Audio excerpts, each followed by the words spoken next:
નમસ્કાર વિદ્યાર્થી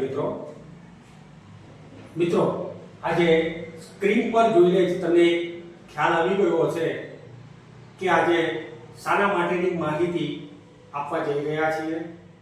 મિત્રો અહીંયા આપણે જોઈએ છીએ કે તલાટી ભરતી 2025 રેવન્યુ તલાટીની ભરતી છે.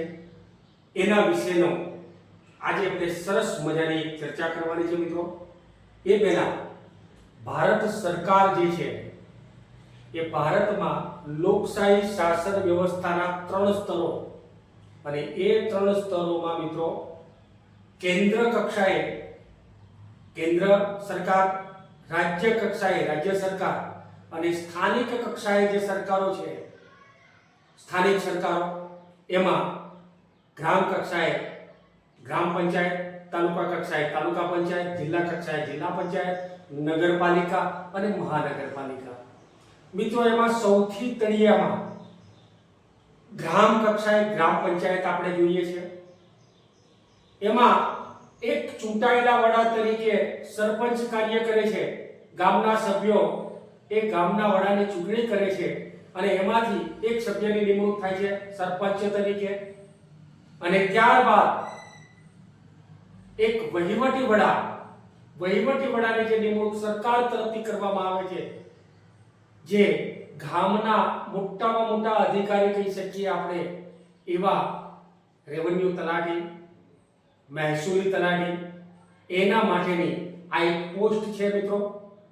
અને એની કાર્યક્ષેત્ર શું છે, પેલી પરીક્ષાના પદ્ધતિ કેવી હશે, પેપરો કેવા પૂછાશે, આની તમામ માહિતી મિત્રો આજે વિડીયોમાં આપણે આપવા જઈ રહ્યા છીએ. તો આખો વિડીયો તમારે અંત સુધી જોવાનો છે અને અંત સુધી જોયા પછી દરેક વસ્તુની ઝીણવટપૂર્વક અભ્યાસ કરજો મિત્રો. પરીક્ષામાં પેપર કેવા પ્રકારનું પૂછાશે, પરીક્ષા કેવી રીતે આપવાની છે, તૈયારી આપણે કેવી રીતે કરવી, આપણે હવામાં તીર મારીને તૈયારી નથી કરવાની મિત્રો. પ્રોપર સમજવાનું છે કે આપણે આજે ફોર્મ ભર્યું છે તો પરીક્ષા પાસ કરવી છે. એના માટે એક આ વિડિયો તૈયાર થાય છે મિત્રો. ફ્રી સેવા છે, તમારે કોઈ પણ પેમેન્ટ કરવાનું નથી. માત્ર ને માત્ર વિડિયોને લાઈક, શેર અને સબસ્ક્રાઇબ કરશો એટલે તમામ ફી ચૂકવાઈ ગઈ છે એવું સમજી લો. અને આ જ પોસ્ટને લગતા નવા વિડિયો તમારી પાસે સમયસર આવે એ માટે નીચે આપેલું જે બેલ આઇકન છે એને પણ ટચ કરવાનું મિત્રો ભૂલવાનું નથી. તો આવો આપણે વિડિયોની શરૂઆત કરીએ.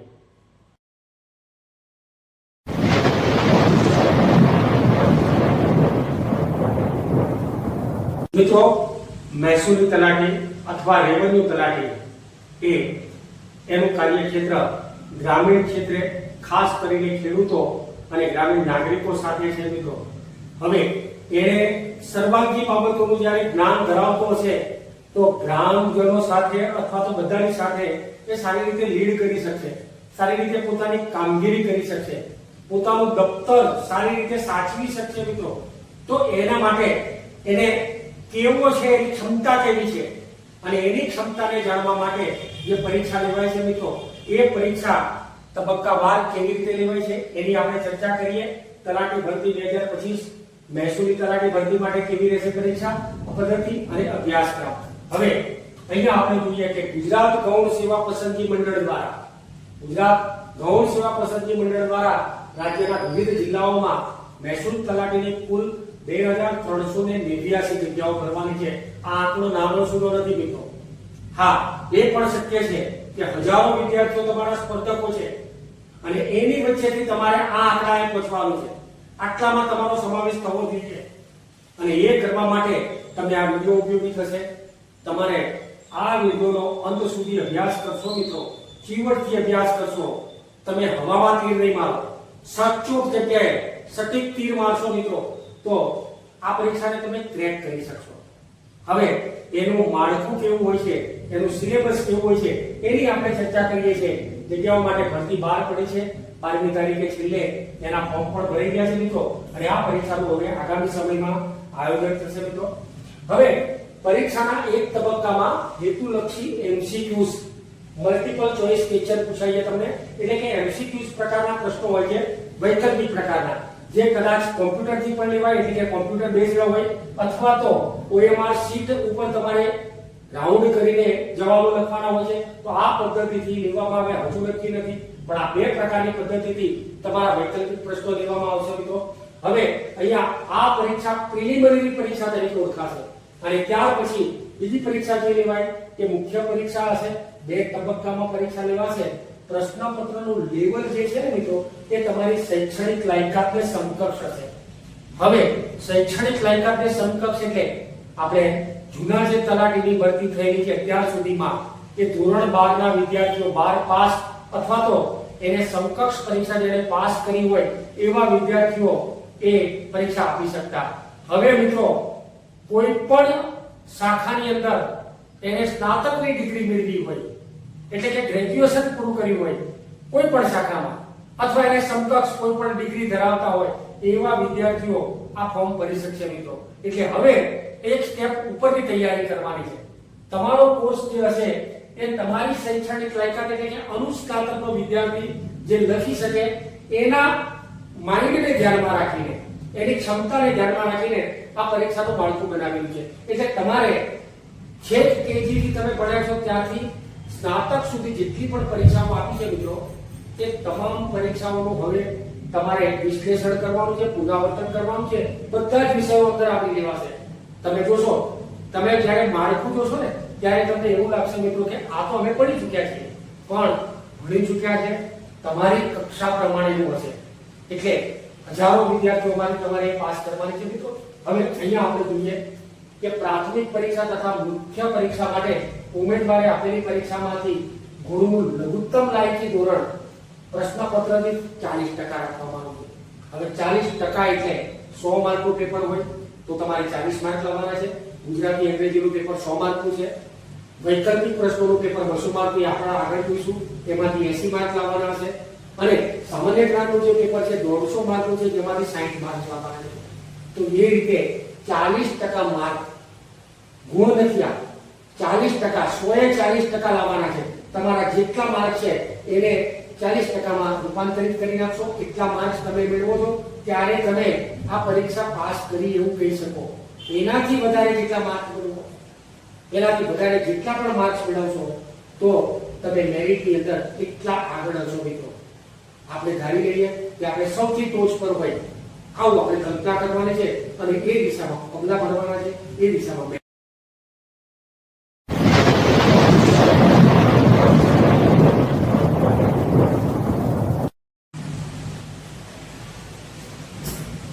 હવે મિત્રો પ્રાથમિક પરીક્ષા જે એમસીક્યુ આધારિત છે, મહેસૂલી તલાટીની ભરતી માટે 2 તબક્કાની પરીક્ષા છે, એ તો આપણે આગળ ચર્ચા કરી લીધી.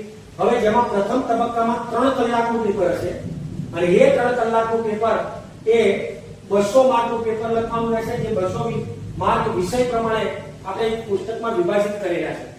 એક પુસ્તક સરસ મજાનું બનાવેલું છે કે આ 200 પ્રશ્નો કેવી રીતે મુકાય. તો અહીંયા આ પ્રમાણે તમે આટલા વિષયોનું પુનરાવર્તન કરી લેશો, અથવા તો એટલા વિષયો તમે વાંચી લેશો ને મિત્રો, અને એને હસ્તગત કરી લેશો અને મગજમાં ઉતારી લેશો, તો આ 200 માર્કમાંથી વધુમાં વધુ માર્ક તમે મેળવી શકશો મિત્રો. હવે અહીંયા આપણે જોઈએ કે આપણી ક્ષમતા સાર્વત્રિક તો હોય જ નહીં, બધા વિષયોમાં તમે નિપુણ નથી હોતા, પણ જે વિષયોમાં વધારે માર્ક્સ તમે મેળવી શકો છો એવા વિષયો આને નથી મેળવતા, એવા બંને વિષયોને તમે તમારા આયોજન પ્રમાણે મહત્વ આપો અને એ પ્રકારની તૈયારી કરો. અહીંયા આપણે જોઈએ છે કે ગુજરાતી આપણી માતૃભાષા છે મિત્રો, પણ માતૃભાષા છે એનો મતલબ કે ગુજરાતીમાં જોડણીનું પણ ધ્યાન રાખવું પડશે, વાક્ય રચનાનું પણ ધ્યાન રાખવું પડશે મિત્રો. તો અહીંયા ગુજરાતી વિષયમાંથી 20 માર્કના પ્રશ્નો, એમાં કર્તા અને એની કૃતિ હોય છે. એ જ રીતે તમને વ્યાકરણના પ્રશ્નો પૂછેલા હોય છે, વાક્યના પ્રકારો પૂછેલા હોય, તો એ જે છે ગુજરાતીમાં કહેવતો, મહાવરા, સમાનાર્થી શબ્દો, જોડણી આગળ ઉપર આપણે જોઈએ છે કે ગુજરાતીમાં કયું ગ્રામર આવે, તો એ પ્રમાણે 20 માર્ક લેવાના છે. 20 માર્કના વૈકલ્પિક પ્રશ્નો પૂછાશે. અંગ્રેજી સેકન્ડ લેંગ્વેજ છે આપણી, અને તમામ પત્ર વ્યવહાર મિત્રો આપણો અત્યારે હાલ પૂરતું અંગ્રેજીમાં થાય છે, એટલે અંગ્રેજીનું જ્ઞાન અવશ્ય મેળવવું પડે. અને એ જ્ઞાન મેળવવા માટે એમસીક્યુઝ, એમાં ટૂંકા પ્રશ્નો એ વોકેબ્યુલરીને લગતા હશે, એટલે કે શબ્દ ભંડોળને લગતા હશે, અથવા તો ગ્રામરને લગતા હશે. એ ગ્રામરને લગતા અથવા વ્યાકરણને લગતા પ્રશ્નો જે છે એ તમારે તૈયાર કરવાના છે. એમાંથી 20 માર્ક મેળવશો, કારણ કે 20 માર્કના વૈકલ્પિક પ્રશ્ન એમાંથી પૂછાશે. પોલિટિક્સ એટલે રાજ્યશાસ્ત્ર, પબ્લિક એડમિનિસ્ટ્રેશન એટલે જાહેર વ્યવસ્થા તંત્ર, અને ઇકોનોમિક્સ એટલે અર્થશાસ્ત્ર. આ ત્રણમાંથી ખાસ કરીને વાણિજ્યને લગતા વિષયો છે અને એમાંથી તમારે 30 માર્કનો પૂછાશે મિત્રો. તો આ ત્રણમાંથી તમારે 30 માર્કના પ્રશ્નો તૈયાર કરવાના છે. વ્યવસ્થા તંત્રને લગતા, અર્થશાસ્ત્રને લગતા, આધુનિક અર્થશાસ્ત્રની કેટલીક યોજનાઓ છે એ યોજનાઓ તમારે તૈયાર કરવી પડશે. એ જ રીતે અર્થતંત્રના કેટલાક આંકડાઓ, કેટલાક આલેખો એ તમારે અભ્યાસ કરવાનો છે. આલેખ ઉપરથી પણ તમને પ્રશ્નો આપે. કેટલાક નિયમો, માંગનો નિયમ છે, પુરવઠાનો નિયમ છે, તો એ પણ આવી શકે.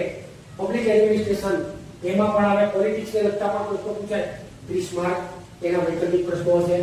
હિસ્ટ્રી અને જીઓગ્રાફી અને કલ્ચર હેરિટેજ. હિસ્ટ્રી એટલે એને આપણે કહીએ ઇતિહાસ, ભારતનો પ્રાચીન ઇતિહાસ, મધ્યકાલીન ઇતિહાસ અને અર્વાચીન ઇતિહાસ. એ જ રીતે જે પ્રાચીન કાળ, જેને આપણે આદ્ય પ્રાગ ઐતિહાસિક યુગ કહીએ, કે જ્યારે લેખન કલાની શોધ નથી થઈ અને એ પહેલાનો યુગ જે છે એના કેટલાક અવશેષો મળી આવે, એના ઉપરથી આપણે અર્થઘટન કરીએ છીએ, એને લગતા પ્રશ્નો પૂછે.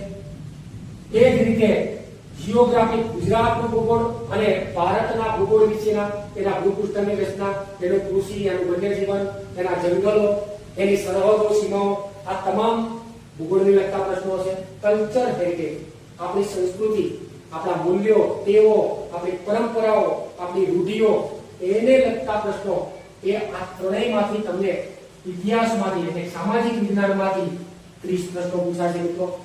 અહીંયા એન્વાયરમેન્ટ સાયન્સ અને ઇન્ફોર્મેશન ટેકનોલોજી એટલે કે પર્યાવરણ વિજ્ઞાન અને માહિતી તકનીક વિદ્યા, તો આ ત્રણેયમાંથી તમારે 30 માર્કનો પૂછાશે. આ વિજ્ઞાનને લગતા પ્રશ્નો છે મિત્રો. પર્યાવરણની જાળવણી કેવી રીતે કરવી, પર્યાવરણની સમસ્યાઓ કઈ છે, વિજ્ઞાનના કેટલાક સિદ્ધાંતો તમને આપેલા છે, શોધકોના નામ આપેલા હોય, શોધના નામ આપેલા હોય, માહિતી વિશે કેટલીક બાબતો તમને આપેલી હોય, તો એ માહિતી જે છે એના વિશેના 30 વૈકલ્પિક પ્રશ્નો પૂછાશે. 30 ના જવાબો આપણે આપવાનો પ્રયત્ન કરીએ. કરંટ અફેર્સ, જે પ્રવર્તમાન સમયમાં જે પણ ઘટનાઓ બને છે, જેટલી પણ ઘટનાઓ બને છે એ તમામ ઘટનાઓ વિશેના આ કરંટ અફેર્સમાં સમાવેશ કરી દીધેલો હશે અને એ તમને 30 માર્કનો પૂછાશે.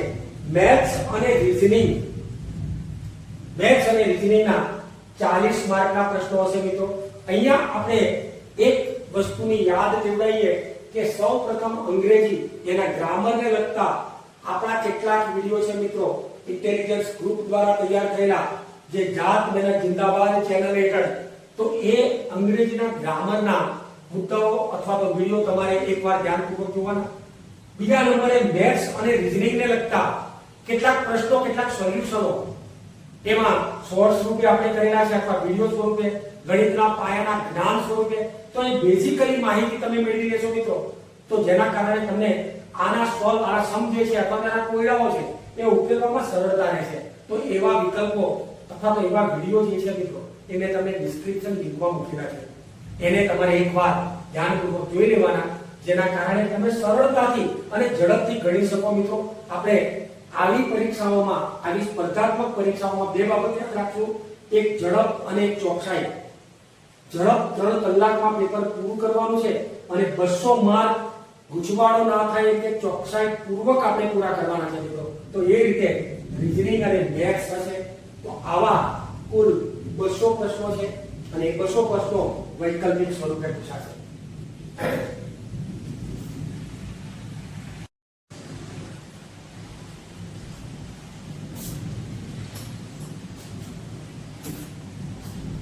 હવે મિત્રો આપણે મુખ્ય પરીક્ષાની ચર્ચા કરીએ. તો મુખ્ય પરીક્ષા, પ્રથમ તબક્કાની પરીક્ષા તમે પાસ કરો છો, પ્રિલિમ પરીક્ષા પાસ કરો છો, એ બાદ મહેસૂલ વિભાગના જાહેરનામા મુજબ આપણે વર્ણનાત્મક પરીક્ષા આપવાની છે. આ વર્ણનાત્મક એટલે કે ડિસ્ક્રિપ્ટિવ પરીક્ષા જે છે એ પરીક્ષામાં તમારે કયા પ્રકારનો અભ્યાસક્રમ હશે એના માટે આપણને એપેન્ડિક્સ એટલે કે અનુસૂચિ સી અને અનુસૂચિ બી આપણને આપેલા છે. એ બંને મુજબ એ અભ્યાસક્રમ રહેશે. એનો પણ ટકાવારી અને વિષયવાર આપણે એક સરસ મજાનું કોષ્ટક બનાવેલું છે મિત્રો. તો અહીંયા ગુજરાતી ભાષા જેમાંથી 100 ગુણના પ્રશ્નો પૂછાશે. એ જ રીતે અંગ્રેજી ભાષા સેકન્ડ લેંગ્વેજ એમાંથી પણ 100 માર્કના પ્રશ્નો પૂછાય અને સામાન્ય જ્ઞાનમાંથી પણ 150 માર્કના પ્રશ્નો પૂછાશે. અહીંયા 100 માંથી 40 અને અહીંયાથી 60 ટોટલ 140 માર્ક મિત્રો તમારે મેળવવાના છે. હવે એ 140 કરતા વધારે મેળવશો એ પ્રમાણે તમે મેરિટમાં આવશો. તો અહીંયા 350 ગુણની આ કસોટી છે તમારી. 3 પેપર રહેશે મિત્રો, 100 માર્કના અને એક પેપર છે 150 માર્કનું. હવે અહીંયા આપણે જોઈએ છે કે ગુજરાતી ભાષાનું પેપર એ તમને અનુસૂચિત D માં આપેલું છે. અનુસૂચિત D માં ગુજરાતી ભાષાનું પેપર કેવા પ્રકારનું પૂછાશે મિત્રો?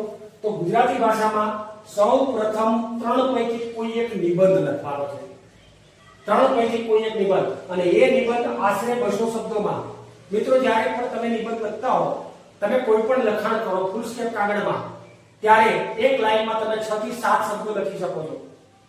હવે એ 6 થી 7 પ્રમાણે 7 શબ્દોની તમે એવરેજ મારી લો તો એવી તમારે 30 થી 35 લાઈન તમારે લખવી પડે. અને એવી 31 લાઈન જો તમે લખી શકતા હો તો તમારું 200 શબ્દો ક્લિયર થઈ જશે મિત્રો. હવે એ આપણે જોઈએ છે કે વર્ણનાત્મક, વિશ્લેષણાત્મક, ચિંતનાત્મક અને સાંપ્રત સમસ્યા પર આધારિત અહીંયા તમને કોઈ એક મુદ્દો આપ્યો છે અને એ મુદ્દાનું તમારે વર્ણન કરવાનું હશે અથવા કોઈ એક ઘટનાનું વિશ્લેષણ કરવાનું હશે. તમારે કોઈ એક વસ્તુનું ચિંતન કરવાનું છે અને એના મુદ્દાઓ બનાવવાના છે, અથવા તો સાંપ્રત સમસ્યા પર આધારિત કોઈ ઘટના બની હશે એના ઉપર આધારિત તમારે નિબંધ લખવાનો છે. આ 3 નિબંધો પૂછાય, એમાંથી કોઈ પણ એક જ લખવાનો છે. હવે મિત્રો નિબંધ લખવા માટે તમે શું કરો છો કે વધારેમાં વધારે નિબંધો વાંચી નાખો છો. મિત્રો વાંચો છે ને છતાંય નિબંધ નથી આવતો તો શું કરવું આપણે? તો જે પણ ઘટના અથવા બાબત અથવા વર્ણન અથવા કોઈ પણ વિશ્લેષણાત્મક મુદ્દો આપણને આપેલો છે તો એ મુદ્દા વિશે સૌપ્રથમ મગજમાં વિચારોનું એક જાળું તૈયાર કરો. એ મગજમાં જે વિચારોનું જાળું તૈયાર થઈ જાય એને તર્કબદ્ધ રીતે કાચ પાછળ રફકામ આપેલું હશે તમને, એ રફકામની અંદર કાચી નોંધમાં લખી દો અને એક મુદ્દા ઉપર તમે 4 5 મુદ્દાઓ એવી રીતે બનાવતા જાઓ મિત્રો, તમારો એટ્રેક્ટિવ આકર્ષક નિબંધ તૈયાર થઈ જશે. નિબંધ લખવા માટે મૌલિક ભાષાની જરૂર છે, તમારા તાર્કિક વાક્યોની જરૂર છે મિત્રો, ગોખણપટ્ટીની જરૂર નથી. તમે અંદરથી તમારા વિચારો પ્રમાણે જેટલું આપી શકો છો એ પ્રમાણે તમે નિબંધ લખશો. તમારે 200 શબ્દોમાં લખવાના છે જેના 10 માર્ક હશે. આ આપણા ગુજરાતી વિષયની વાત કરીએ છીએ મિત્રો, એટલે એમાં જોડણી અને વાક્યોને ખાસ ધ્યાન આપજો. વાક્ય રચના અને જોડણીને ધ્યાન આપવું જ પડશે. વિચાર વિસ્તાર 3 પૈકી કોઈ પણ બે તમને કાવ્ય પંક્તિ આપી હોય, કોઈ મહાવરો આપ્યો હોય, કોઈ મુક્તક હાઇકુ આપ્યું હોય, દુહો આપ્યો હોય અથવા તો કોઈ ગદ્ય પંક્તિ આપેલી હોય, ગદ્ય સૂક્તિ આપેલી હોય. જેવી રીતે કે આપણે એવું કીધું હોય કે માણસ જ્યારે બીજાની પોતાની દ્રષ્ટિ છોડીને બીજાની દ્રષ્ટિથી વિચારે તો અડધું જગત શાંત થઈ જાય. આવું વાક્ય છે તમારે સમજાવવું છે. અથવા તો કોઈ દુહો તમને આપેલો છે તો એ દુહાને તમારે સમજાવવો છે. કોઈ મુક્તક છે, ફક્ત એક સામાન્ય એવી રચના, નાનકડી રચના, અને એને તમારે 100 શબ્દોમાં વર્ણન કરવાનું છે. એવા 2 લખવાના છે, 3 માંથી 2, અને દરેકના 5 માર્ક એટલે કે તમને એના પણ 10 માર્ક મળશે. ગદ્ય સૂક્તિનો વિચાર વિસ્તાર કરશો. એ જ રીતે 3જા નંબરનો પ્રશ્ન છે સંક્ષેપીકરણ. હવે સંક્ષેપ એટલે શું?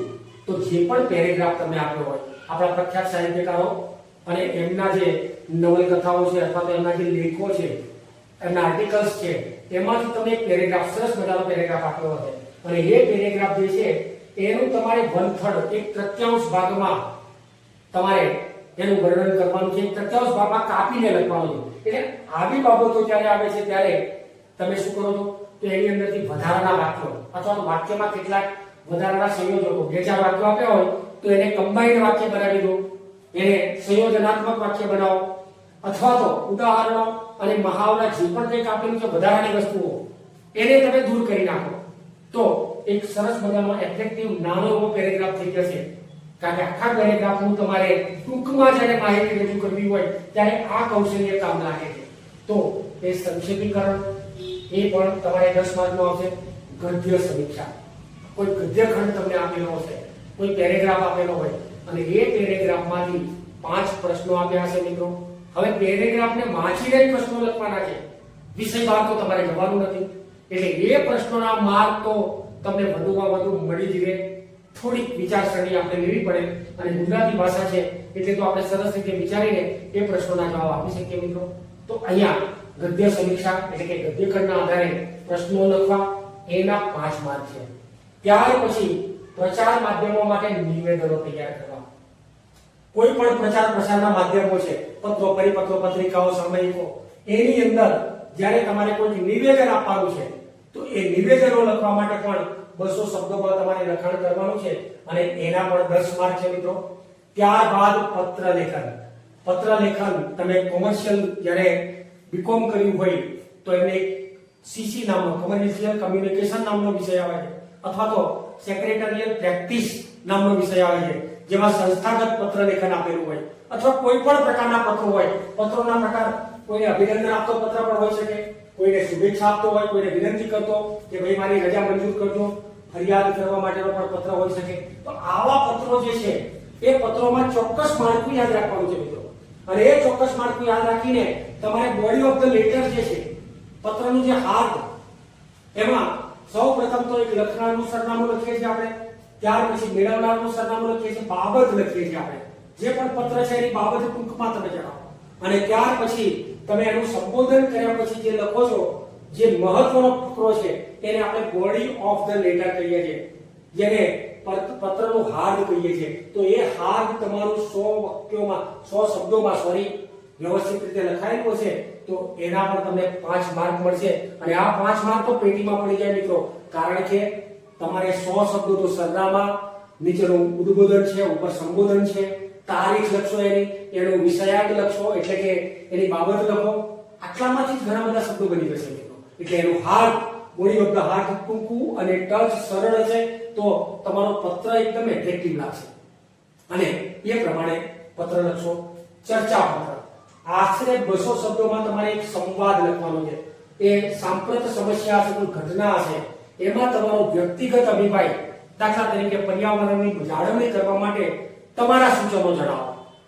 તો એવી જે બાબતો છે, ગરીબી દૂર કરવા માટે સરકાર કયા પગલાં ભરી શકે એની સૂચવો, બેકારીને નાથવા માટે આપણે શું કરી શકીએ, ફુગાવો ડામવા માટે શું કરી શકીએ. તો એવું એક વ્યક્તિગત અભિપ્રાયો તમારે પોતાને આપવાના છે અને એ જે છે 10 માર્ક હોય. ત્યારબાદ અહેવાલ લેખન. અહેવાલ લેખન, રિપોર્ટ રાઇટિંગ જે છે એ 200 શબ્દોમાં લખવાનું છે.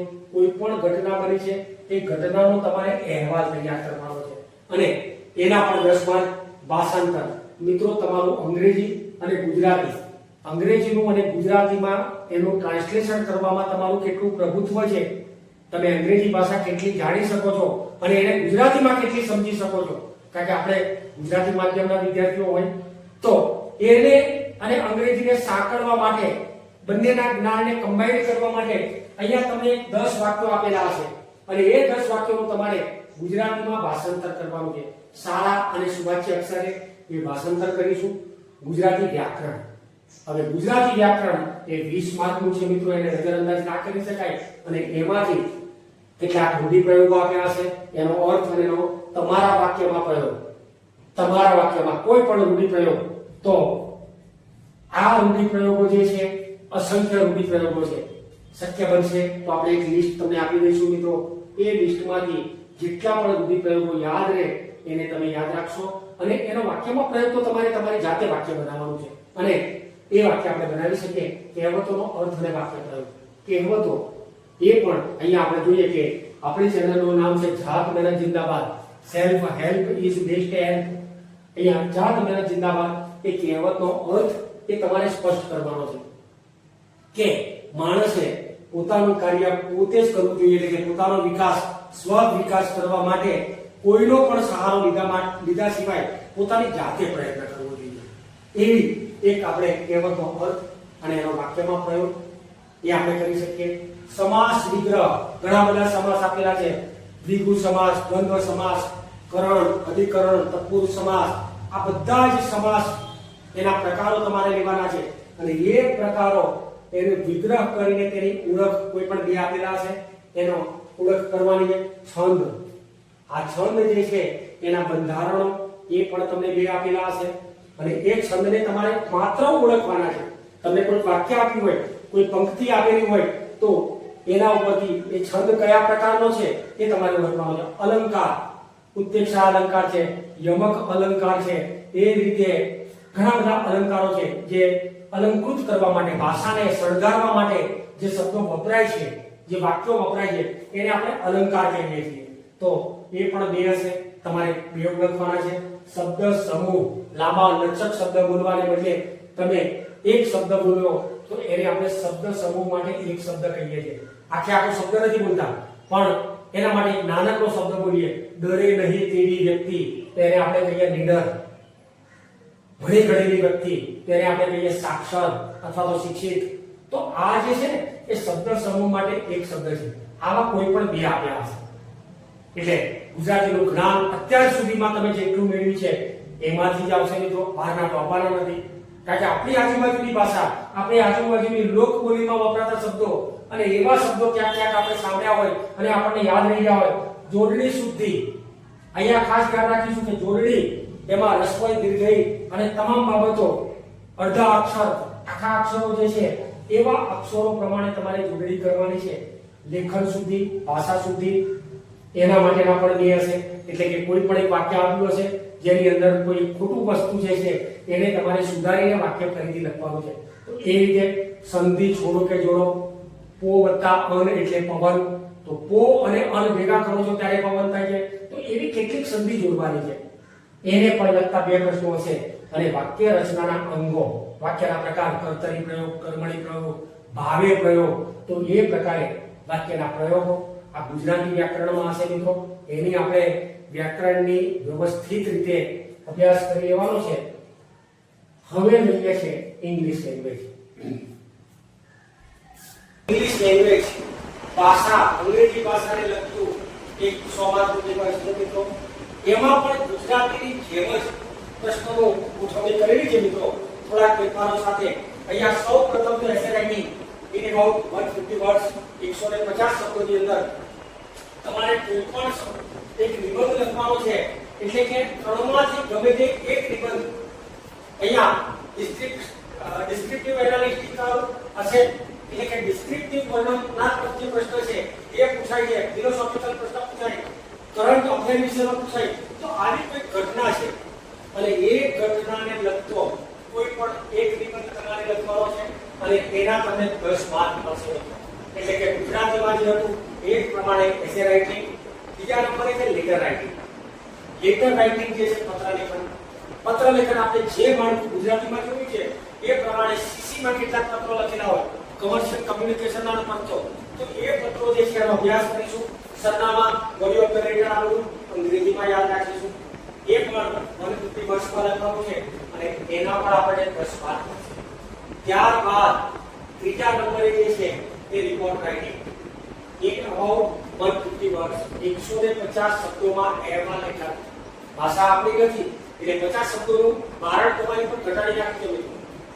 આગળ જે હતું એ આપણે 200 શબ્દો હતા ગુજરાતી ભાષામાં. અહીંયા તમારી પાસે 150 શબ્દો છે. તો એવા રિપોર્ટ તૈયાર કરવાના છે.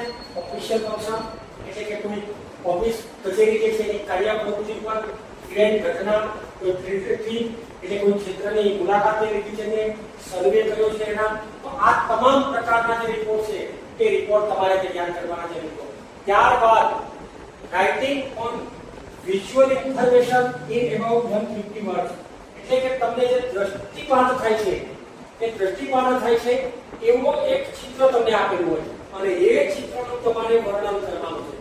કોઈ પણ જગ્યાનું, કોઈ પણ સ્થળનું, કોઈ પણ ઘટનાનું એક ચિત્ર તમને આપ્યું છે અને એ ચિત્રને તમારે 150 શબ્દોમાં વર્ણન કરવાનું છે. એના પણ તમે 10 માર્ક આપે છે. એટલે કે ગ્રાફ આપેલો છે, કોઈ ઇમેજ આપેલી છે, ચાર્ટ આપેલો છે, કોઈ ટેબલ આપેલું છે, એનું કમ્પેરિઝન, કોઈ સંવાદનું આપેલું હોય, કમ્પેરિઝન આપેલું છે, તુલના કરેલી છે. તો એવી વસ્તુઓ જે છે એના ઉપરથી 150 શબ્દોમાં તમારે એનું વર્ણન કરવાનું અથવા તો કોઈ ચિત્ર આપેલું હોય. હવે આગળ આપણે જોઈએ છે ફોર્મલ સ્પીચ. તમારે અહીંયા એક સંવાદ તૈયાર કરવાનો છે. ઇનો ફોર્મલ સ્ટાઇલ તમારી તાર્કિક ભાષામાં તમારી પોતાની ભાષાની અંદર એક સરસ મજાનો એવો સંવાદ તૈયાર કરવાનો છે અને એ પણ કોઈ સેમિનારને લગતું હશે, કોઈ કોન્ફરન્સ એટલે કે સંવાદને લગતું હશે, વિડિયો કોન્ફરન્સ જે હોય છે તે અને વાતચીત જે થતી હોય એના અનુસંધાનમાં તમારે એક સ્પીચ બનાવવાની છે. ત્યાર પછી પ્રેસિઝ રાઇટિંગ, અહીંયા પ્રિસાઇઝ રાઇટિંગની અંદર તમારે 50 શબ્દો 150 શબ્દોની પેરેગ્રાફ જેને આપણે સંક્ષેપીકરણ કહીએ ગુજરાતીમાં, તો એ સંક્ષેપીકરણ 150 માર્કમાંથી તમારે 50 માર્કનું સંક્ષેપીકરણ વિશેની માહિતી મેળવવાની છે. તે એક પેરેગ્રાફ લખવાનો છે, એના પણ 10 માર્ક છે મિત્રો. રીડિંગ કોમ્પ્રિહેન્શન, તમને કોઈ એક પ્રશ્ન આપેલો હોય, કોઈ પેરેગ્રાફ આપેલો હોય અને એની નીચે તમને કેટલાક પ્રશ્નો આપ્યા હશે અને એ પ્રશ્નોના જવાબ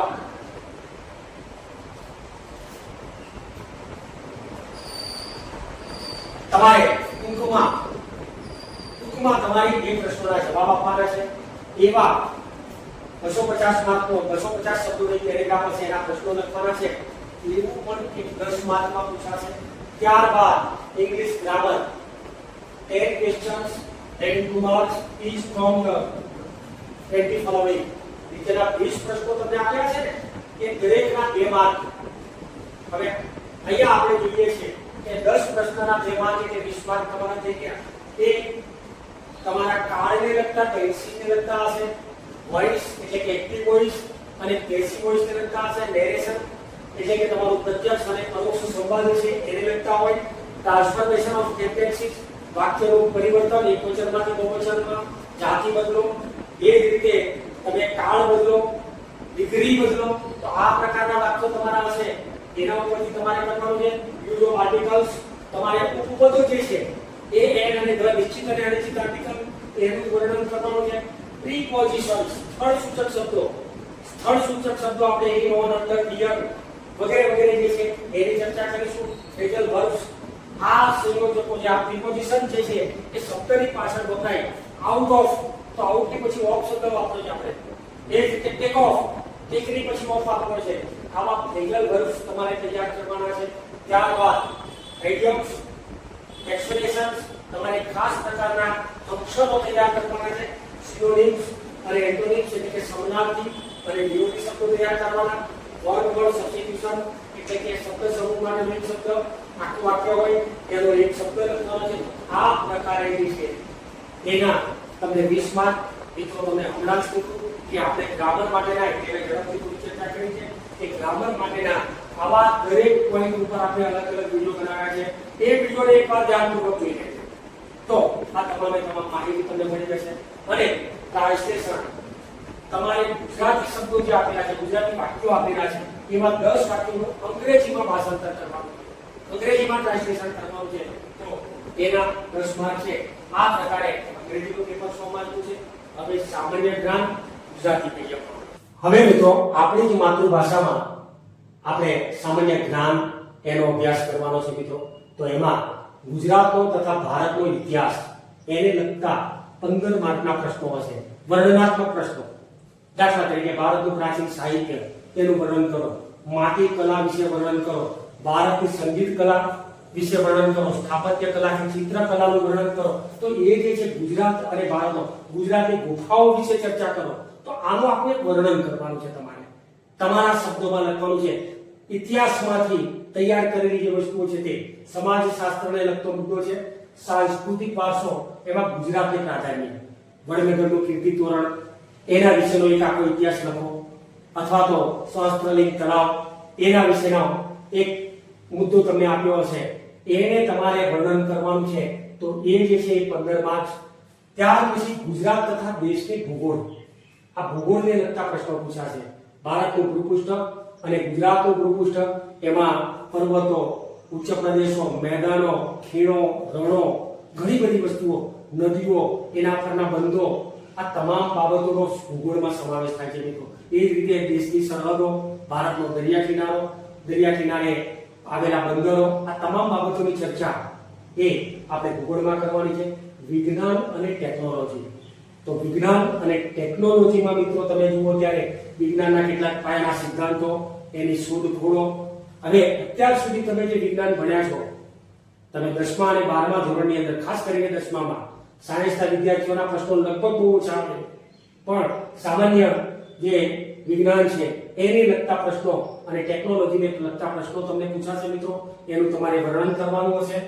પ્રાદેશિક, રાષ્ટ્રીય અને આંતરરાષ્ટ્રીય મહત્વની ઘટનાઓ અને વર્તમાન પ્રવાહો, એ કોઈ એક ઘટના બની હોય, કુંભ મેળાનું આયોજન થયું છે એની ઘટના, અથવા વિમાન ક્રેશ, હમણાં જે દુઃખદ ઘટના બની છે એનું એક વર્ણન કરવાનું પૂછાય.